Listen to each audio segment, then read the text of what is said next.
cáiระนอบอรบបង្ហាញពីសកម្មភាពយោធាសៀមបន្តកំទេចហេដ្ឋារចនាសម្ព័ន្ធនិងផ្ទះប្រជាពលរដ្ឋជាច្រើនក្រោយបទឈប់បាញ់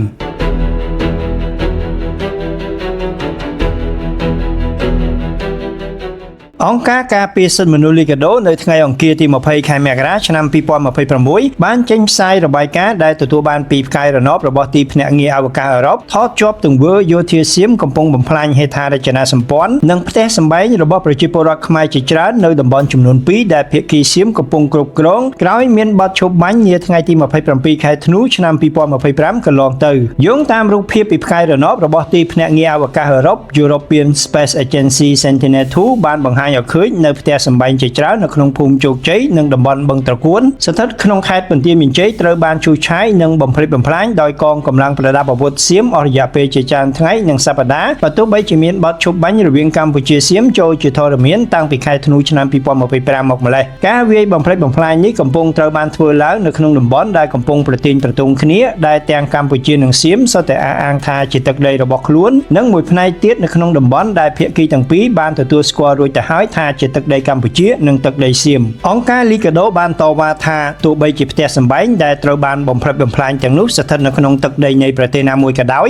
ការបំផ្លិចបំផ្លាញនិងឈូសឆាយក្រោយពេលមានបទឈប់បាញ់គឺមិនអាចលើកឡើងថាជាការបំផ្លាញទីតាំងប្រើប្រាស់សម្រាប់គោលបំណងយោធានោះទេហើយនេះគឺជាអំពើរំលោភច្បាប់អន្តរជាតិយ៉ាងធ្ងន់ធ្ងរលីកាដូបានបន្ថែមថាការវាយកំទេចផ្ទះសម្បែងដែលជាទ្រព្យសម្បត្តិរបស់ប្រជាជនស៊ីវិលដោយអាជ្ញាធររដ្ឋដែលគ្រប់គ្រងនៅទីនោះលើកលែងតែករណីចាំបាច់បំផុតផ្នែកយោធាគឺត្រូវបានហាមឃាត់ដោយយោងតាមបទបញ្ញត្តិមាត្រាទី53នៃអនុសញ្ញាទីក្រុងហ្សឺណែវទី4ច្បាប់សិទ្ធិមនុស្សអន្តរជាតិបានការពារសិទ្ធិមានលំនៅឋានសមរម្យនិងការហាមឃាត់រាល់ការបំផ្លិចបំផ្លាញផ្ទះប្រជាជនស៊ីវិលតាមទំនឹងចិត្តនិងការបណ្តេញដោយបង្ខំទោះបីជាដីនោះជាកម្មសិទ្ធិរបស់ជនណាឬប្រទេសណាក៏ដោយនៅក្នុងន័យនេះលីកាដូទាមទារឲ្យអាជ្ញាធរសៀមបញ្ឈប់ជាបន្ទាន់នៅរាល់ការវាយកំទេចឈូសឆាយផ្ទះសម្បែងនិងហេដ្ឋារចនាសម្ព័ន្ធផ្សេងៗនៅក្នុងភូមិនិងតំបន់ទាំងនេះនៅក្នុងខណៈដែលប្រទេសទាំងពីរកម្ពុជាសៀមកំពុងតែបន្តការចរចាកំណត់ខណ្ឌសីមាព្រំដែននៅក្នុងរយៈពេលប្រមាណសប្តាហ៍និងប្រមាណខែខាងមុខទៀតនេះជាមួយគ្នានេះរាជរដ្ឋាភិបាលសៀមគួរតែពិចារណាលើការផ្តល់ដំណោះស្រាយនិងសំណងត្រឹមត្រូវស្របតាមច្បាប់ដល់ប្រជាពលរដ្ឋម្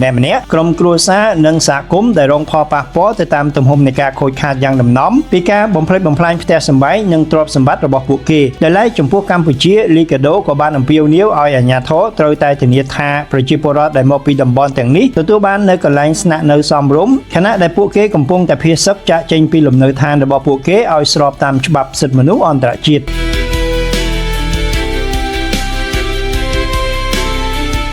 គួរជម្រាបផងដែរថាកន្លងមកក្រសួងការបរទេសកម្ពុជាបានចេញមុខតវ៉ាប្រឆាំងទៅនឹងសកម្មភាពរបស់ក្រុមយោធាសៀមដែលបន្តកែប្រែបរិយាកាសសន្តិសុខនិងបង្កើតស្ថានភាពថ្មីនៅលើទីតាំងជាក់ស្ដែងកម្ពុជាបានតវ៉ាទៀតថាសកម្មភាពយ៉ាងដូចនេះរបស់យោធាសៀមគឺជាមូលហេតុដែលធ្វើឲ្យខូចទៅដល់កិច្ចខិតខំប្រឹងប្រែងនៅក្នុងការកាត់បន្ថយភាពតានតឹងនិងរាំងស្ទះទៅដល់ការវិលត្រឡប់ទៅផ្ទះសម្បែងវិញរបស់ជនស៊ីវិលកម្ពុជានៅចំពោះមុខបញ្ហានេះកម្ពុជាតាមរយៈក្រសួងការបរទេសទទូចឲ្យសៀមអនុវត្តឲ្យបានពេញលេញនិងស្មោះត្រង់នៅគ្រប់ចំណុចទាំងអស់នៃសេចក្តីប្រកាសរួមនៃកិច្ចប្រជុំពិសេសលើកទី3របស់គណៈកម្មការព្រំដែនទូទៅ GBC កាលពីថ្ងៃទី27ខែធ្នូឆ្នាំ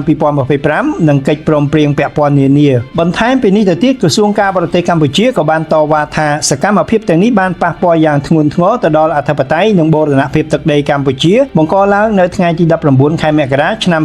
2026រួមមានដូចជាទី1ការតម្កល់រូបសំណាកព្រះពុទ្ធបដិមានៅលើទីតាំងរូបសំណាកបដិមាព្រះវិស្ណុដែលត្រូវបានបំផ្លាញដោយយោធាសៀមនៅតំបន់អានសេះខេត្តព្រះវិហារទី2ការដាក់រាយកុងតឺន័រដើម្បីរាំងផ្លូវនៅតំបន់បឹងត្រកួនខេត្តបន្ទាយមានជ័យនិងទី3ការសាងសង់លានដ្ឋានដោយប្រើប្រាស់គ្រឿងចក្រធុនធ្ងន់នៅតំបន់បឹងត្រកួន